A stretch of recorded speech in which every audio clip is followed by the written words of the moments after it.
kebetulan saya Mas Septa itu adalah guru. Jadi saya itu adalah guru SMP 12 Surabaya, dari guru kemudian menjadi wakil kepala sekolah, kemudian diangkat kepala sekolah. Saya sudah kerjasama dengan UNESA Surabaya agar bisa diterima di situ anak-anak dari keluarga. Kalau saya dulu kan daftar sendiri di KIP gitu, bayar sendiri. Kalau ini sudah nanti ada link, ya ada link. Pemerintah hadir di tengah-tengah itu memberikan pembiayaan penuh gitu ya. Assalamualaikum warahmatullahi wabarakatuh. Waalaikumsalam. Waalaikumsalam warahmatullahi wabarakatuh. Salam sejahtera untuk kita semuanya. Kembali lagi dalam podcast yang dimana tempat muara semua pemikiran dan juga kultur diskusi dibangun dengan tempo yang memang kita maksimalkan untuk memecahkan sebuah lintas-lintas permasalahan yang ada di masyarakat kita, yaitu di Lini Talk memajukan peradaban. Baik teman-teman sekalian, alhamdulillah kita berada di sini dan saya ucapkan selamat datang Bapak Dr. Haji Rasio MSI. Ya, terima kasih Mas Septa. Baik. Alhamdulillah kita berjumpa di sini. Sehat Bapak ya kabarnya? Alhamdulillah. Alhamdulillah, Masya Allah. Baik, nah kali ini kita akan berbincang terkait pendidikan yang memang menjadi pondasi negara kita. Ya. Yang dimana hari ini kondisi pendidikan kita sedang dalam nuansa-nuansa hening. Ya. Ya. Yang dimana kesejahteraan guru dan tenaga pendidik amat sangat dipertanyakan di tengah-tengah program MBG dan sekolah rakyat. Ya. Maka dari itu hari ini akan kita kupas, akan coba kita selidik dengan narasi-narasi yang memang kita paham semua bahwa Bapak Rasio ini beliau sangat berpengalaman dan sudah sangat memahami sisi-sisi relung-relung dunia pendidikan. Iya, iya insya Allah. Baik, maka dari itu mohon izin pertanyaan pertama Bapak Ya. terkait bagaimana gambaran kesejahteraan guru dan tenaga pendidik saat ini. Ya, terima kasih Mas Septa. Jadi terkait dengan kesejahteraan guru maupun tenaga kependidikan di seluruh Indonesia, khususnya di Jawa Timur ini memang ada perhatian secara khusus. Memang kalau kita awali dari kesejahteraan guru, kebetulan saya Mas Septa itu adalah guru. Jadi saya itu adalah guru SMP 12 Surabaya, dari guru kemudian menjadi wakil kepala sekolah, kemudian diangkat kepala sekolah. Pada saat saya menjadi pegawai negeri sipil di SMP 12 tentu menerima gaji. Waktu itu gajinya ya namanya ASN aparatur sipil negara waktu itu yang nggak begitu tinggi, tetapi guru itu kan ada nuansa pengabdian yang luhur karena ingin mencerdaskan kehidupan bangsa. Waktu itu saya GTT, guru tidak tetap, hanya digaji per bulan 5.000 waktu itu. Tapi sekarang ini sudah sangat luar biasa. Perhatian dari pemerintah, bahkan Presiden kita Prabowo kemarin juga sudah memberikan instruksi supaya ada perhatian khusus kepada para pegawai negeri, khususnya guru ini. Artinya ada hal-hal yang positif dilakukan oleh pemerintah.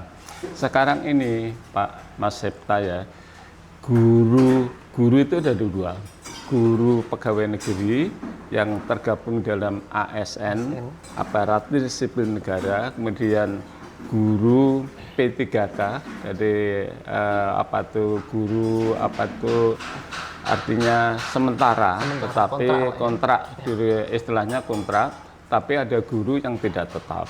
Kalau guru ASN tentu digaji dengan golongannya. Dia golongan ASN itu biasanya kalau guru minimal itu ya 2B, 2C, 2D, bahkan bisa kalau dia sarjana golongan pertama itu 3A. Golongan pertama 3A itu sudah menerima kurang lebih gaji pokoknya itu hampir 3 sampai 4 juta. Kemudian kalau guru, mohon maaf, guru GTT, ada guru GTT, guru tidak tetap. Guru tidak tetap itu termasuk kalau sekarang itu P3K, guru kontrak itu digaji memang kalau dia resmi diangkat sebagai P3K, digaji sama dengan pegawai negeri. Jadi kalau awalan itu 4 juta, sekarang yang menerima 4 juta. Itu, tetapi dia dikontrak selama 5 tahun. Setelah itu dievaluasi oleh pimpinan, kalau dia prestasinya bagus jadi perpanjang. Kalau guru non ASN, guru tidak tetap, jadi ada guru tetap, P3K dan guru tidak tetap. Nah, guru tidak tetap ini biasanya ada negeri dan swasta. Yang negeri biasanya diangkat oleh Kepala Dinas Pendidikan Jawa Timur kalau memang gurunya kurang. Kemudian kalau swasta itu diangkat oleh yayasan. Perhatian yang luar biasa kepada guru-guru ini, misalkan guru yang non ASN, ya, itu masih diberikan kesempatan untuk memperoleh sertifikasi. Jadi kalau guru non ASN itu digaji oleh misalkan bantuan operasional sekolah BOS, bisa juga BUPP, bantuan penyelenggaraan pendidikan yang dilakukan oleh pemerintah Provinsi Jawa Timur. Artinya bahwa Provinsi Jawa Timur juga memberikan perhatian yang luar biasa terhadap guru-guru ini. Yang swasta tentu itu tanggung jawab yayasan. Yayasan itu ya tergantung yayasan lembaga itu, misalkan yang dikelola kalau besar seperti di Al-Azhar itu sudah tinggi juga gajinya walaupun dia bukan pegawai negeri. Kalau yang yayasan dilakukan oleh masyarakat, misalkan yayasan yang pegri dan lain sebagainya, ya tergantung dari kemampuan yayasan. Tetapi ada kebijakan khusus, guru non ASN ini bisa memperoleh sertifikasi. Mas Septa, kebetulan saya juga punya sekolah, jadi guru-guru saya itu jumlahnya 50 yang memperoleh sertifikasi mengajar itu sudah lebih dari hampir 25 orang. Artinya 25 orang sertifikasi mengajar, kemudian dihargai sertifikasi itu, kemudian memperoleh gaji. Jadi selain digaji yayasan, digaji juga oleh pemerintah. Per bulannya itu 2 juta. Misalkan dari yayasan itu menerima 2 juta, ditambah yang dari pemerintah itu 2 juta, berarti sudah 4 juta. Saya kira ini sudah luar biasa. Bisa juga diambilkan dari bantuan operasional sekolah. Bantuan operasional sekolah itu bisa juga untuk menggaji guru itu. Artinya ditambahkan di situ, kemudian selain gaji dari yayasan, yayasan kan menggaji itu. Kemudian ya gaji dari sertifikasi mengajar, tapi harus lulus betul. Dia kalau ngajarnya nggak bagus, kemudian nggak memenuhi jam mengajar, ya nggak dapat sertifikasi mengajar. Itu sudah lumayan saya kira. Lebih sejahtera daripada saya waktu jadi guru dulu. Saya dari guru ini gaya DPP, dana penunjang pendidikan hanya Rp5.000 per bulan. Sampai saya menjadi pegawai negeri baru diangkat misalkan golongan 3A berapa, 3B berapa dan sebagainya. Jadi ada ketentuan standarisasi yang dilakukan oleh pemerintah dan oleh kita semuanya, termasuk pemerintah Provinsi Jawa Timur. Kebetulan saya di Komisi E DPRD Provinsi Jawa Timur, jadi ya tahu persis. Apalagi saya dulu juga guru, juga kepala sekolah, dan alhamdulillah juga kepala Dinas Pendidikan Provinsi Jawa Timur. Jadi tahu perkembangan kesejahteraan yang dilakukan oleh guru. Tapi yang namanya kurang, ya kurang saja. Yang namanya dikasih berapapun, tapi kan standarisasi kesejahteraan itu kan ada di situ.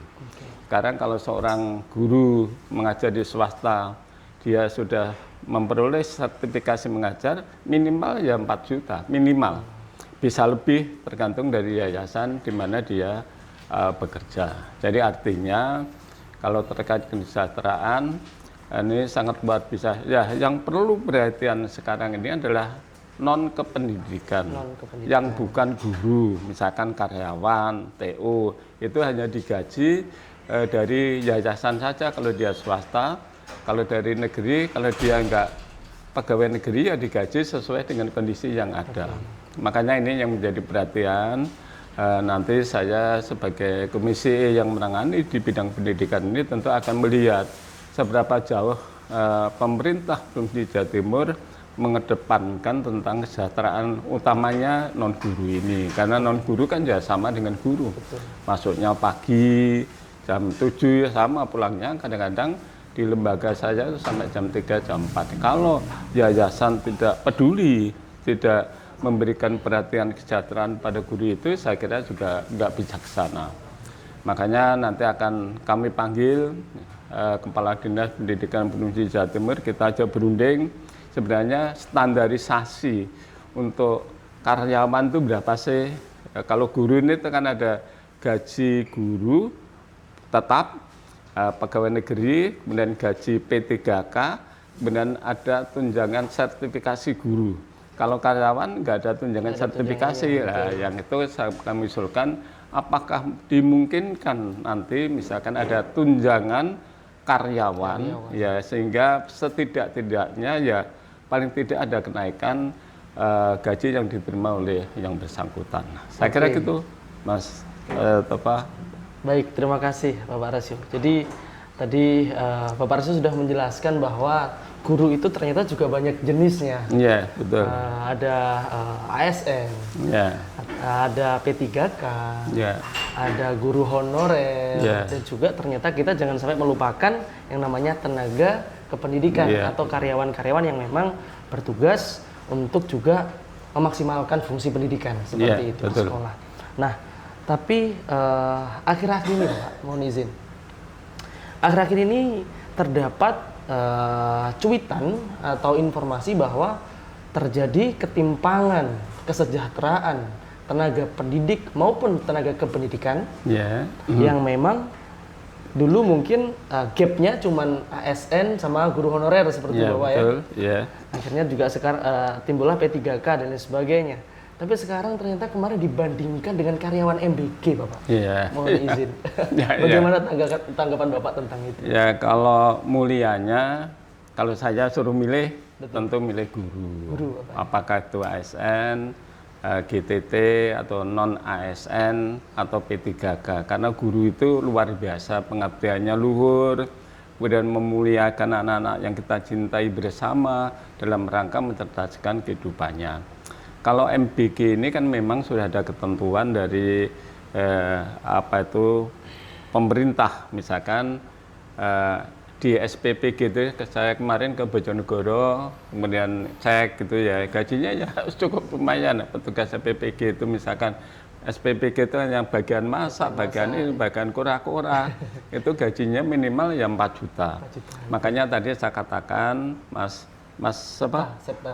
Septa, gaji minimal guru tadi, kalau dia sertifikasi ya minimal 4 juta tadi. Ya. Jadi setara dengan itu, tapi bedanya itu kalau SPPG kan ya kora-kora, mohon maaf ya, tapi kalau guru itu kan menyalurkan ilmu, mengembangkan ilmu, ada nilai plusnya di situ. Tapi saya yakin teman-teman juga yang guru sekarang ini, apalagi yang kita tuntut sekarang, seyogianya guru-guru itu harus memiliki sertifikasi mengajar.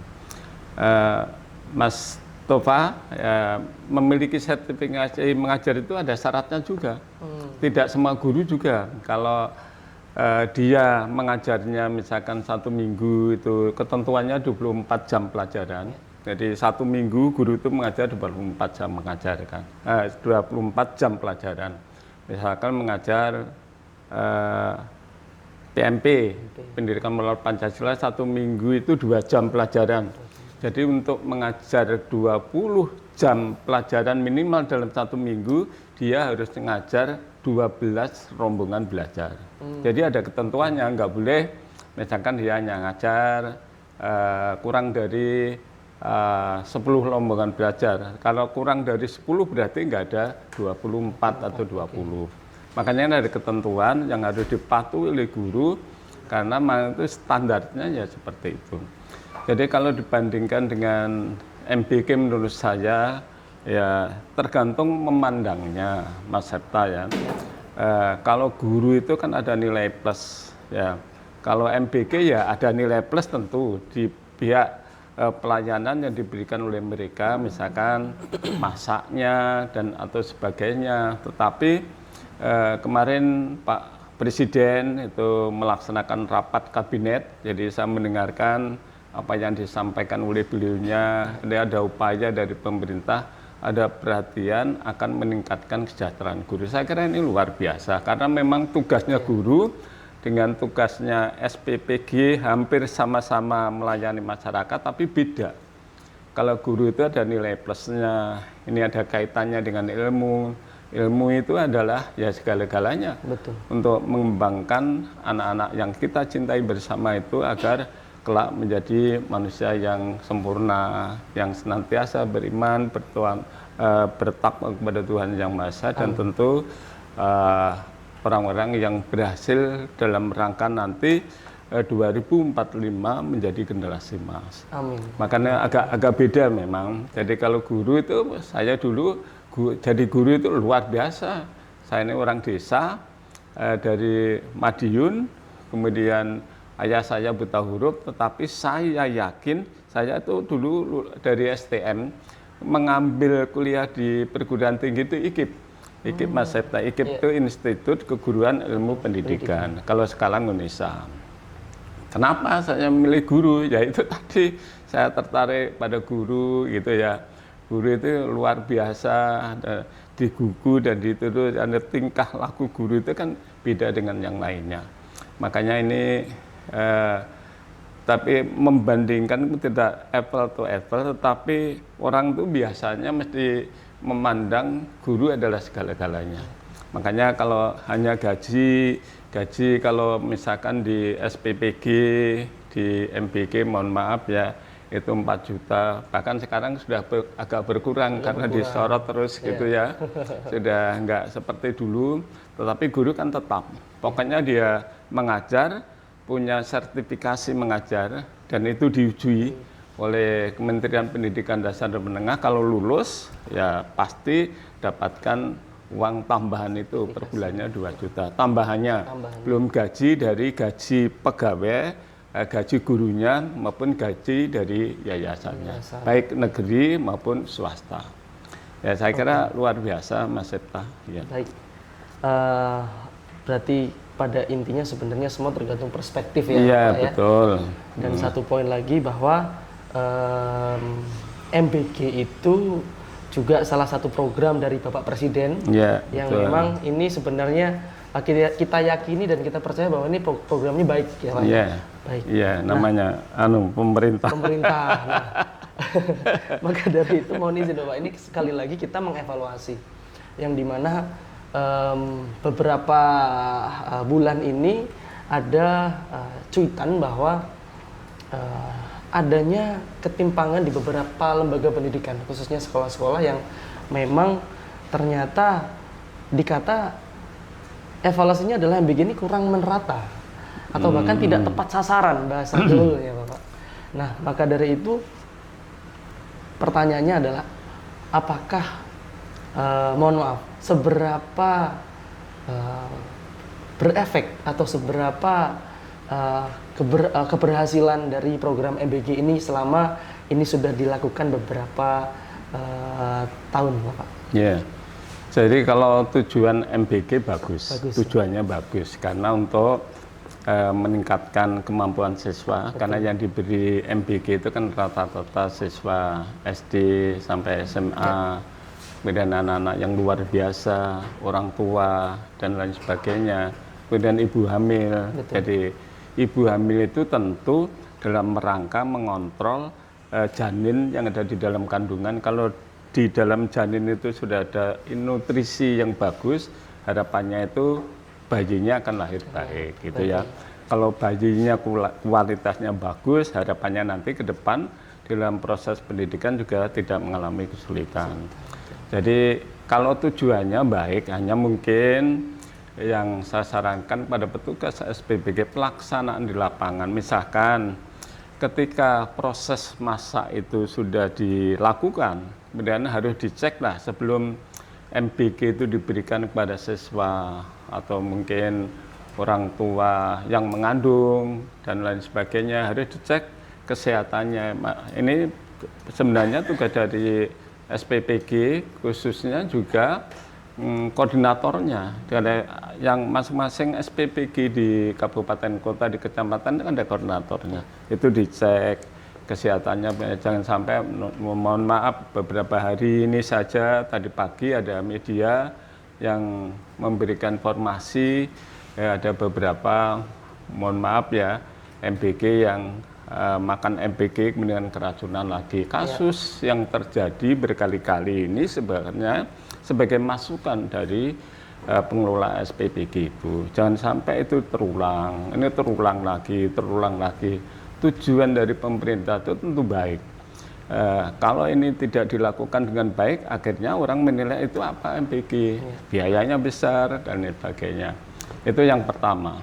Kemudian yang kedua, MBG ini juga harapannya mengembangkan pertumbuhan ekonomi yang ada di daerah itu. Misalkan sekarang karena satu EPPG itu memuat kurang lebih 2.000 porsi. Ya, porsi. 2.000 porsi itu diperlukan beras berapa, diperlukan misalkan buah-buahan berapa. Karena ada sirkulasi yang berdampak pada ekonomi di daerah itu, sehingga harapannya kalau ini dilakukan dengan bagus kan tumbuh ekonomi, kemudian bisa mempekerjakan masyarakat yang ada di sekitar itu. Makanya dengan gaji yang begitu tinggi, pertama saja sudah 4 juta dulu ya, sebelum ada kritikan, sekarang sudah agak berkurang. Ini artinya memang konsepnya bagus, bagus. Hanya implementasinya itu perlu perhatian kita secara sungguh-sungguh. Siapa yang memperhatikan? Ya masyarakat. Kalau memang ada hal-hal kejanggalan ya berikan kritik, saran, ya. Tentu saran yang membangun. Ya, memang ini gimana programnya pemerintah ya. Sebenarnya maksudnya itu bagus, maksudnya orang perorangannya yang melakukan itu yang kadang-kadang nggak baik. Kemudian ada kasus, sekarang ada korupsi tentang MBG ya, seperti itu jangan dilakukan. Jangan sampai pengelola SPPG seluruh misalkan Jawa Timur ini kan ada di atasnya itu ya harus pedulilah. Jangan sampai diberikan kepercayaan oleh presiden kemudian menyelewengkan dana dan lain sebagainya, kan malu gitu ya. Padahal maksudnya itu baik. Tentu saya sebagai anggota DPRD Jawa Timur tentu mengevaluasi, karena tugasnya Dewan itu kan ada 3, Mas Septa ya. Pertama menyusun peraturan daerah ya, kemudian yang kedua itu budgeting, anggaran, kemudian yang ketiga itu kontrol. Ya kontrol ini ya kontrol pada saat pemerintah melakukan kebijakan itu, kalau nggak bagus ya kami tentu memberikan saran baiknya ini dan lain sebagainya. Kalau tujuannya itu baik, awalnya itu baik ya, memang orang per orangnya ya perlu diberikan wawasan yang mendalam. Misalkan pertumbuhan ekonomi, apakah betul dengan MBG ini bisa mendorong pertumbuhan ekonomi di daerah itu? Kalau iya kan bagus. Sama dengan koperasi desa Merah Putih itu kan juga sama sebenarnya. Memang kalau lihat awalnya itu belum begitu settle, ya itu tentu pemerintah harus menampung masukan dari masyarakat kita, karena yang mengalami dampaknya itu kan masyarakat langsung. Jadi bukan yang di atas gitu ya. Jadi kalau diberi masukan ya didengarkan dengan bagus, ya dilaksanakan betul-betul, sehingga harapan dari masyarakat itu ya sesuai dengan fungsi dan tujuan daripada MBG ini. Jadi seperti itu Mas Septa, ya memang tidak ada yang sempurna 100% kecuali kekuasaan dari Allah Subhanahu wa taala, tetapi kita harus berupaya. Jangan sampai sudah dikritik kembali seperti itu. Kadang-kadang petugasnya ya nakal, masak MBG belum masak kemudian diberikan sesuai, ya keterlaluan betul ya. Yang salah itu ya petugasnya di situ. Nah, petugas itu tergantung pengawasannya pada saat melaksanakan kegiatan yang ada di SPPG itu. Saya yakin kalau semua menyadari tugas pokok fungsinya dengan baik, pastilah harapan dari pemerintah dalam rangka misalkan mendorong pertumbuhan ekonomi, meningkatkan kesehatan, kemudian mengurangi anak yang pertumbuhannya kurang baik itu bisa dilakukan. Tetapi lagi kalau pelaksanaan di lapangan itu nggak bagus ya otomatis ya tentu masalah yang jadi. Yang saya dengar seperti itu, makanya saya ini kan Mas Septa ya menjadi anggota dewan itu ya harus peka terhadap situasi, kondisi seperti itu, masukan dari masyarakat.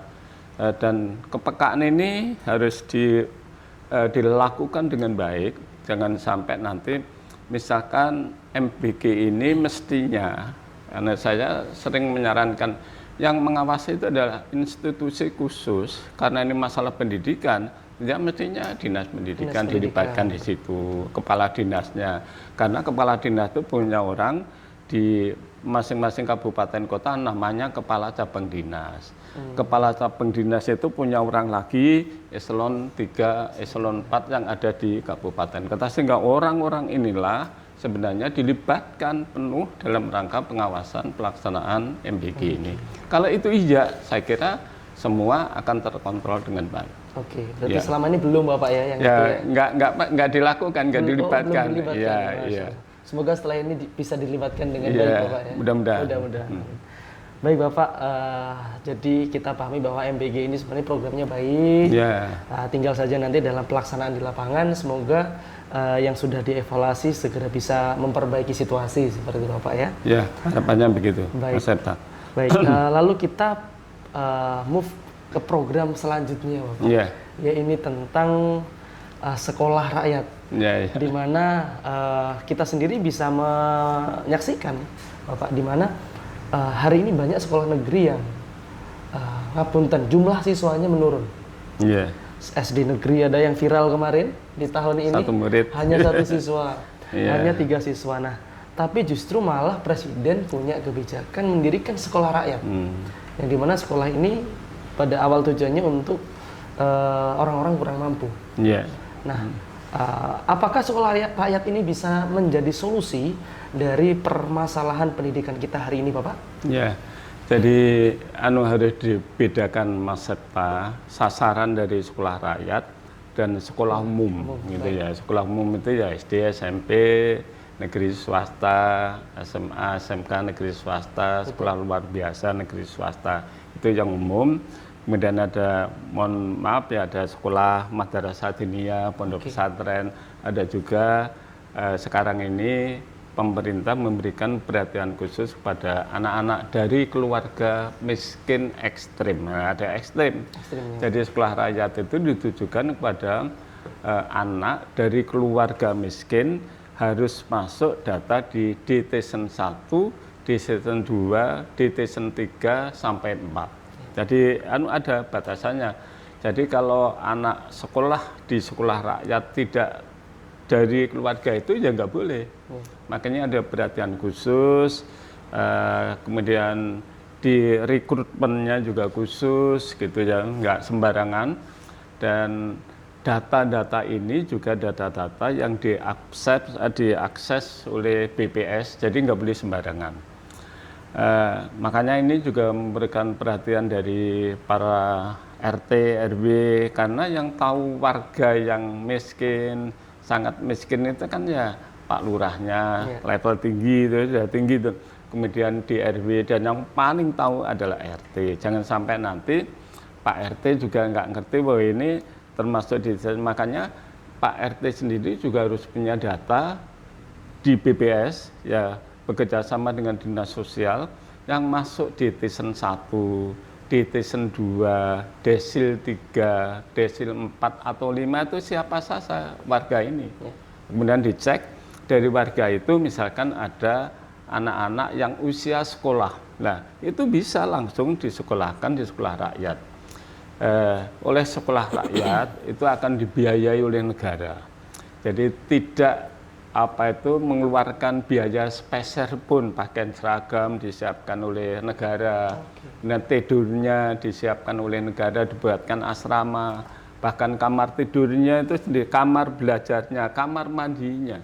Kemudian proses belajarnya seperti ruang sholat, kalau di agama Islamnya banyak, kemudian ruang-ruang yang agama lain itu bukan disiapkan, kalau agama lain biasanya diikutkan kepada misalkan di gereja yang terdekat dan lain sebagainya.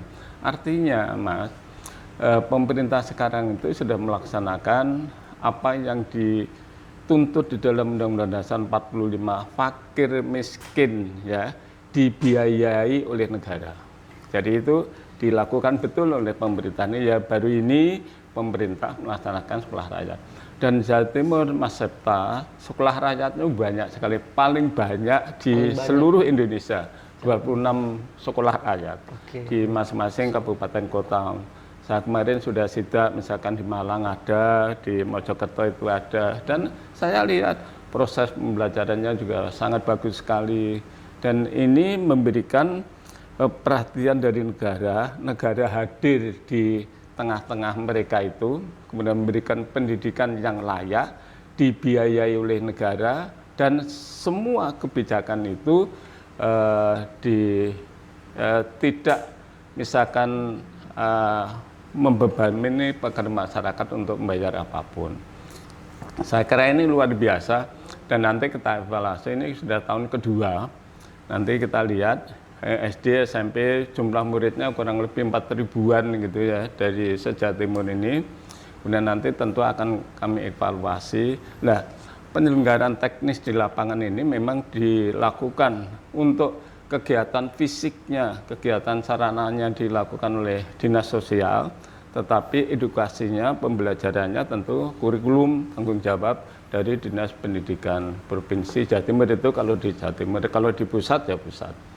Dan harapan saya tentu dengan sekolah rakyat itu benar-benar bisa mengurangi angka miskin. Jadi gini Mas Septa, kenapa pemerintah melakukan sekolah rakyat dengan pendidikan yang luar biasa ini, harapannya nanti supaya orang tua yang miskin itu ya, kalau nanti ini contohnya saya sendiri Mas Septa, saya ini dulu ayah saya itu biasa tani itu buruh tani, artinya ya kalau di data sekarang yang masuk desil itu mungkin ya, tapi ayah saya itu tidak peduli apakah itu desil dan desil, tapi dia punya tujuan agar anak saya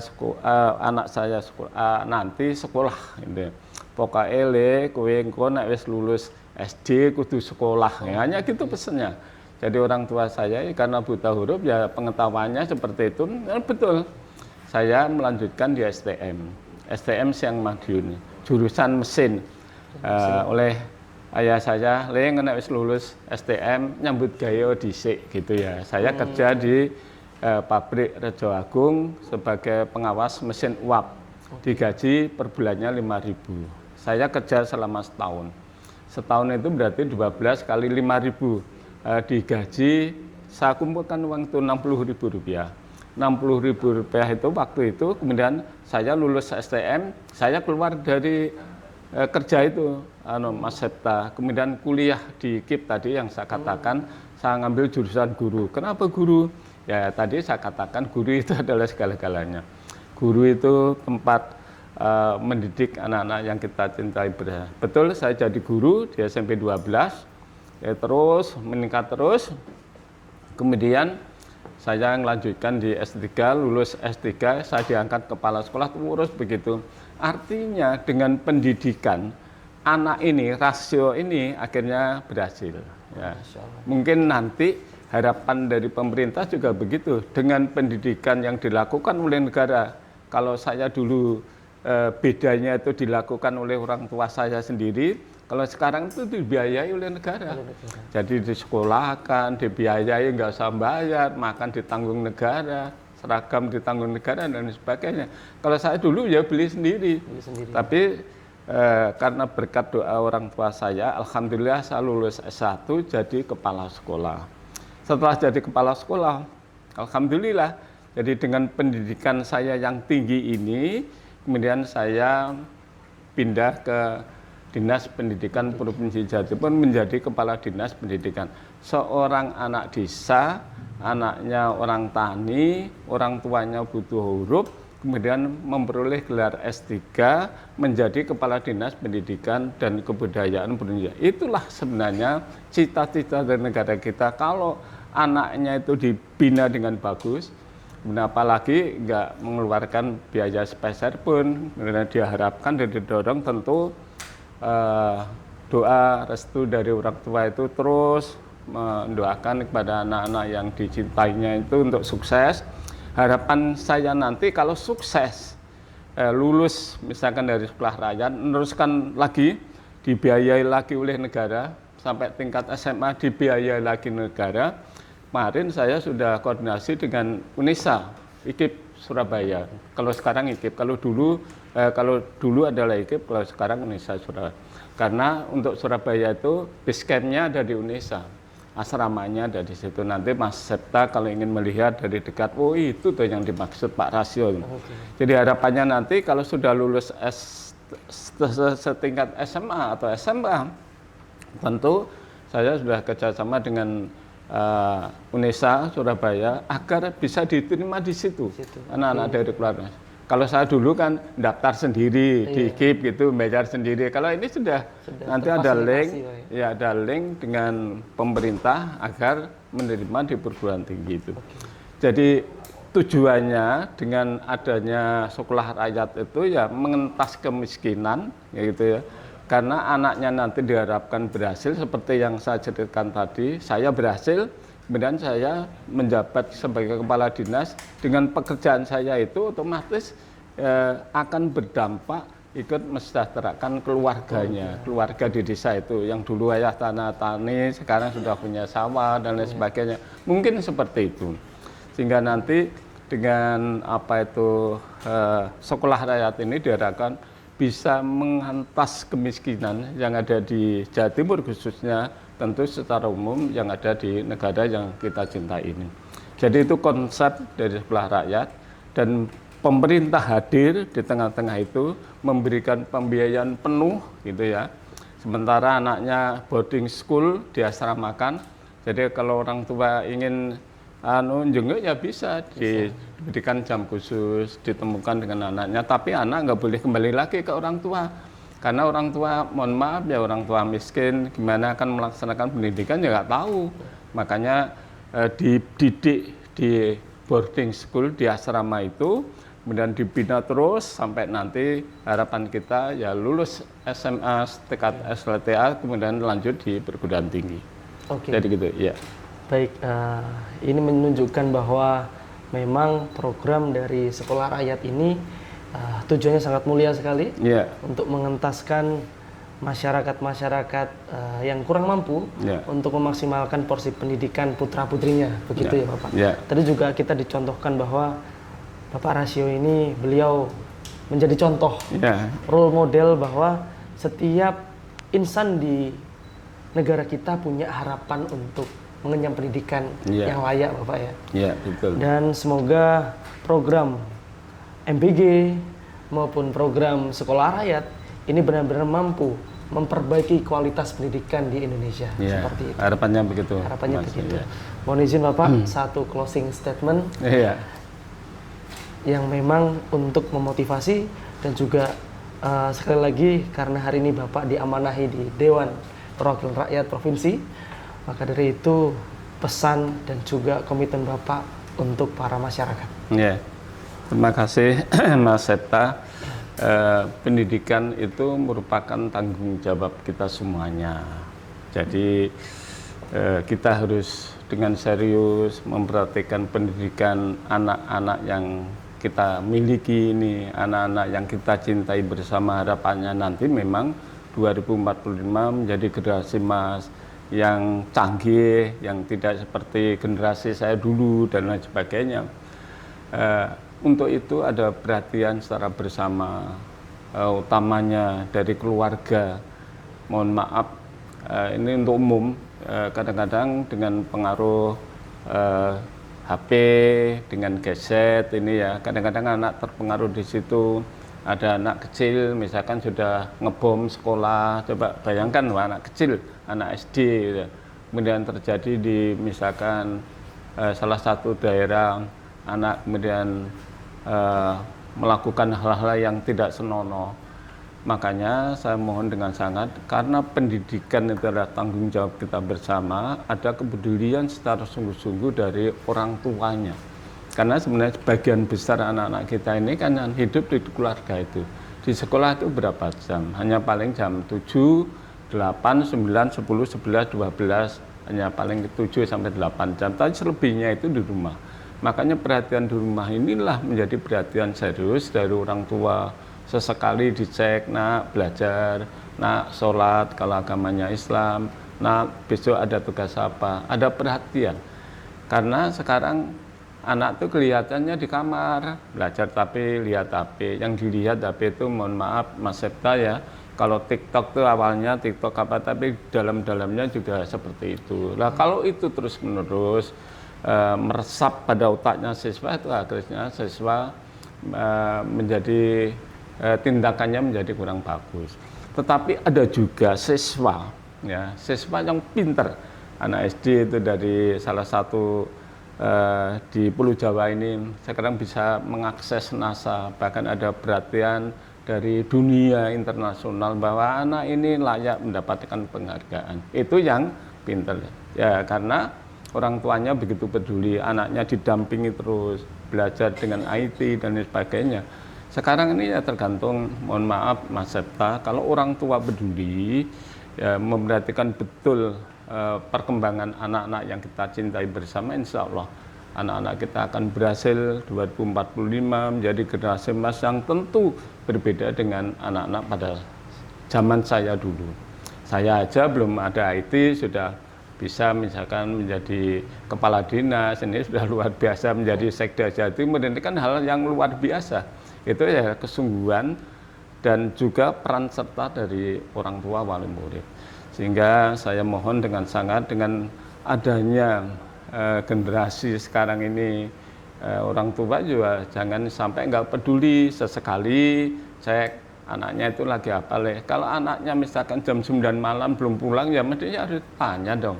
Kayak jam 9 belum pulang, kemana nak kamu? Nah, nanti kalau jam 9 saya akan ngerokok dulu dan lain sebagainya, kan juga dampaknya nggak bagus. Makanya ini perhatian pendidikan ini sebenarnya konsentrasinya justru pada keluarga. Keluarga, Ya. orang tua Bapak. Ya. Baik, terima kasih atas waktunya Bapak.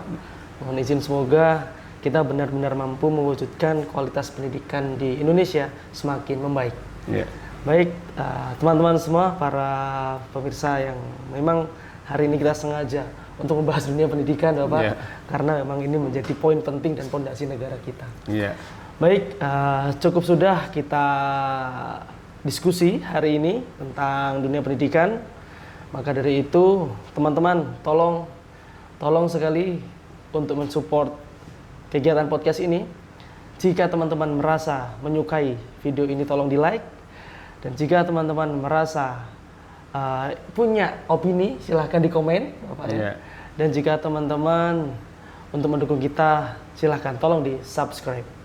Silahkan teman-teman untuk senantiasa kita konsisten dan berkomitmen untuk memperbaiki dunia pendidikan. Maka dari itu, tetap stay tune, tunggu momen episode podcast selanjutnya, tetap di Lini Talk, mencerahkan peradaban. Terima kasih Bapak. Terima kasih Mas Septa. Baik.